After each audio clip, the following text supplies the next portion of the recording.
안녕하세요. 평강의 하나님이 우리 성도님과 오늘 또 함께 하시기를 주님의 이름으로 축복합니다. 오늘 함께 나눌 하나님의 말씀은 요한계시록 10장 8절로 11절입니다. 제가 봉독하겠습니다. 하늘에서 나서 내게 들리던 음성이 또 내게 말하여 이르되 네가 가서 바다와 땅을 밟고 서 있는 천사의 손에 펴 놓인 두루마리를 가지라 하기로 내가 천사에게 나아가 작은 두루마리를 달라 한즉 천사가 이르되 갖다 먹어버리라. 네 배에는 쓰나 내 입에는 꿀같이 달리라 하거늘 내가 천사의 손에서 작은 두루마리를 갖다 먹어버리니 내 입에는 꿀같이 다나 먹은 후에는 내 배에서는 쓰게 되더라. 그가 내게 말하기를 내가 많은 백성과 나라와 방언과 임금에게 다시 예언하여야 하리라 하더라. 아멘. 네, 오늘 말씀의 제목은 단맛과 쓴맛이 나는 두루마리입니다.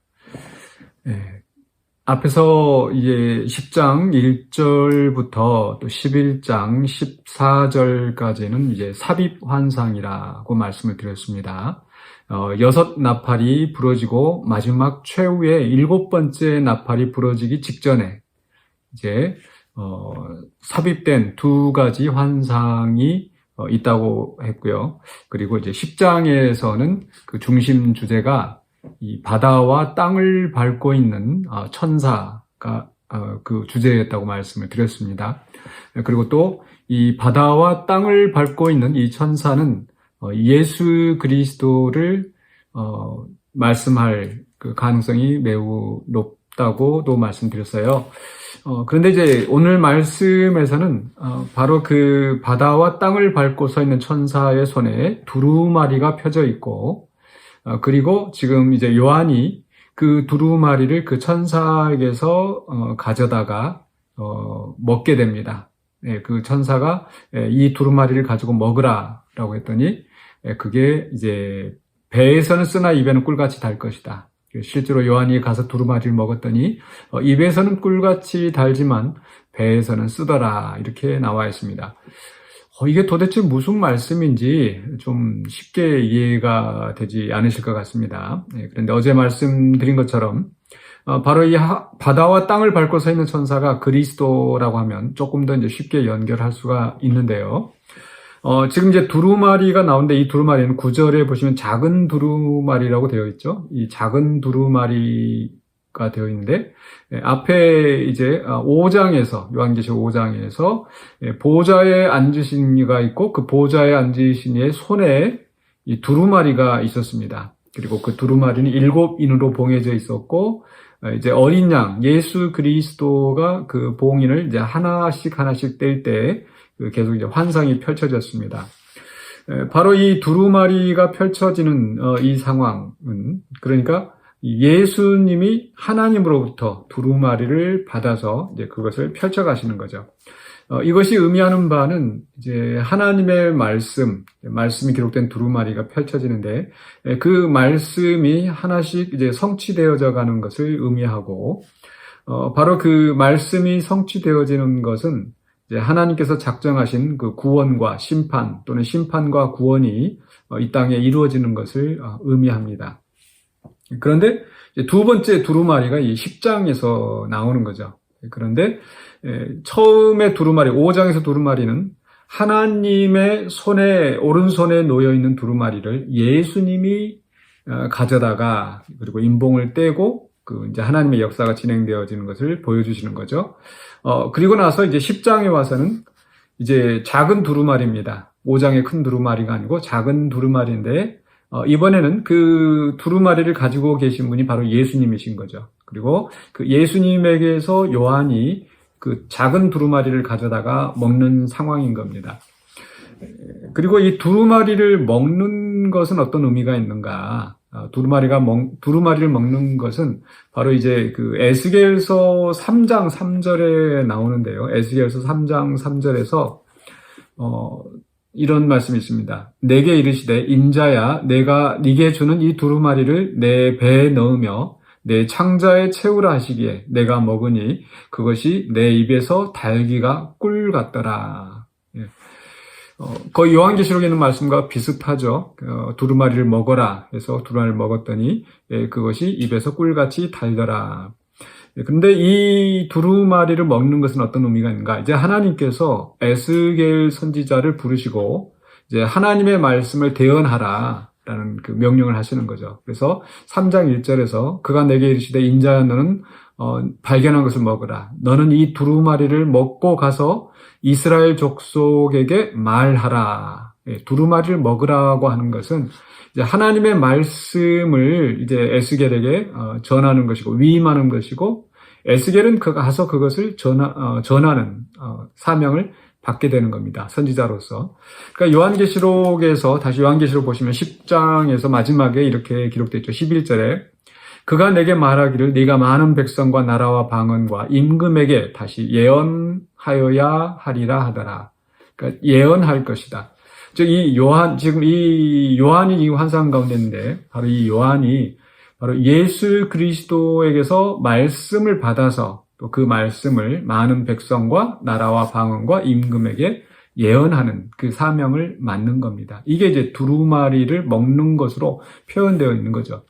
자, 그러니까 이 5장과 다시 연결해서 5장에서 두루마리는 하나님의 손에 있는 두루마리를 예수님이 받아서 이제 펼치시는 거고요. 그리고 10장에서는 이제 그 예수 그리스도의 손에 있는 작은 두루마리를 요한이 받아서 먹었습니다. 그리고 그것은 이 두루마리를 먹는 것은 이제 말씀을 선포하는 사명을 가지고 있다라는 거죠. 즉 예수님께서도 요한복음에서 말씀하신 것처럼 아버지가 나를 보내신 것처럼 나도 너희를 세상에 보낸다. 그러니까 예수님은 하나님으로부터 보내심 받은 자로서 하나님 나라의 복음을 선포하시는 겁니다. 그런 의미에서 하나님으로부터 두루마리를 받아서 이제 인을 떼시는 것과 연결이 되어지는 거죠. 그리고 이제 예수님께서 그 제자들을 보내시고 너희는 가서 모든 족속과 나라와 방언과 그 모든 족속에로 가서 내가 너에게 분부한 모든 것을 가르쳐 지키게 하라 파송하시는 거죠. 그러니까 여기서 이제 요한이 그 두루마리를 받지만 사실은 이 요한은 이 모든 예수 그리스도의 제자 또 성도들 오늘 우리에 이르기까지 이 모든 제자들에게 예수님께서 말씀을 주시는 것을 의미하고 이제 우리는 그 말씀을 받아서 가서 온 땅에서 그리스도를 증거하고 하나님 나라의 복음을 선포하는 그런 사명을 갖게 되는 겁니다. 자, 그런데 여기에서 그 두루마리를 먹는데 입에서는 달지만 배에선 쓸 것이다. 그러니까 에스겔서 3장 3절에서는 어떻습니까? 그 두루마리를 먹었더니 정말 꿀처럼 달더라 라고 말씀하고 있습니다. 하나님의 말씀이니까 시편에 있는 말씀처럼 주의 말씀은 송이꿀보다 더 달다. 정금보다 더 귀하다. 그러니까 이 하나님의 구원의 말씀 또 역사 가운데 하나님의 뜻을 성취하시는 이 말씀이기 때문에 얼마나 귀합니까? 그래서 그 제자도 이 요한도 또 우리들도 예수 그리스도께서 우리에게 주시는 말씀 그 말씀을 받을 때에 그 말씀은 구원의 진리가 있기 때문에 또 우리를 구원하시고 사랑하시는 하나님의 은혜가 그 안에 있기 때문에 너무 단 말씀이에요. 정말 꿀과 송이꿀보다 더 단 말씀인 겁니다. 우리가 가진 복음이 그렇게 단 말씀인 겁니다. 자, 그런데 에스겔서에는 없는 말씀이 요한계시록에 더해진 거죠. 그건 뭐냐면 배에서는 쓸 것이다 라는 거죠. 왜 입에서는 단데 배에서는 쓰다고 말씀하시는가? 그것은 아마 이 예레미야서 15장에 있는 말씀과 연결되어지는 것 같습니다. 예레미야서 15장 16절에 가보면 예레미야가 이렇게 이야기합니다. 만군의 하나님 여호와시여 나는 주의 이름으로 일컬음을 받는 자라. 내가 주의 말씀을 얻어먹었사오니 주의 말씀은 내게 기쁨과 내 마음의 즐거움이오나. 주의 말씀을 얻어먹었다. 그러니까 주의 말씀을 받은 겁니다. 선지자로서. 그래서 주의 이름으로 일컫는 자라. 그래서 하나님이 보내셔서 그 말씀을 선포하는 선지자 사명을 받은 것. 이게 바로 말씀을 먹은 상태입니다. 그래서 그 말씀을 먹었더니 기쁨과 즐거움이 있는 거죠. 그런데 실상 예레미야는 17절에서 내가 기뻐하는 자의 모임 가운데 앉지 아니하며 즐거워하지도 아니하고 주의 손에 붙들려 홀로 앉았사오니 이는 주께서 분노로 내게 채우셨음이니이다. 그러니까 주의 말씀을 받고 기쁨과 즐거움이 가득해야 되는데 실상은 17절에 예레미야가 기뻐할 수 없는 겁니다. 즐거워할 수 없는 거죠. 그래서 기뻐하는 자들과 함께 앉지 아니하였다라는 것은 내가 정말 기뻐할 수 없습니다. 오히려 주님께서 내게 분노로 채우셨습니다. 라고 말씀하시는 거죠.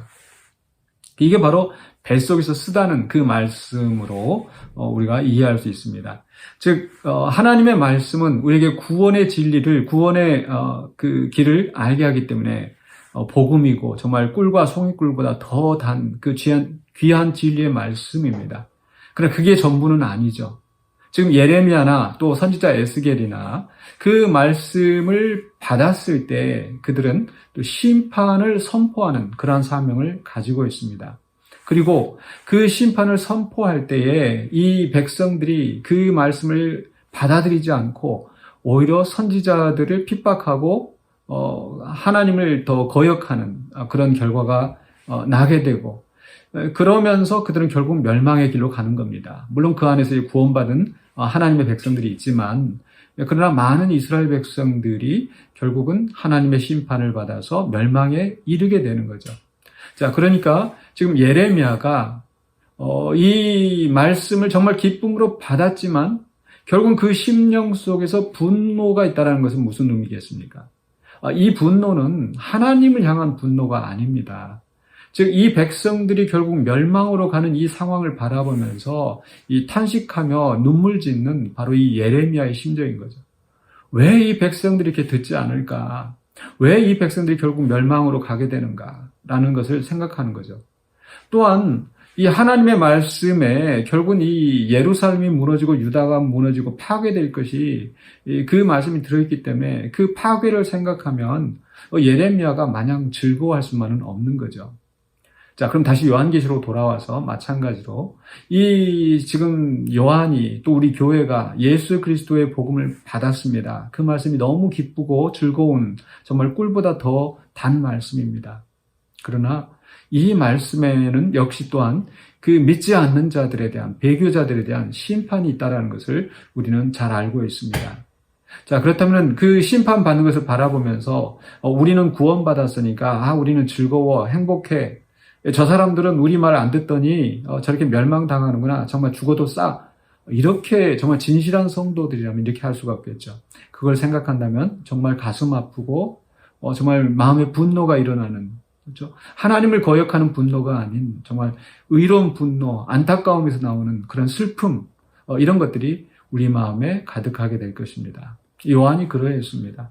이제 7째 나팔이 불면은 이제 최후의 심판이 일어날 터인데 그렇게 멸망해 갈 사람들을 생각하면서 한숨 짓고 있는, 탄식하고 있는 바로 그 심정이 뱃속에서 쓰다고 하신 그런 말씀일 것입니다.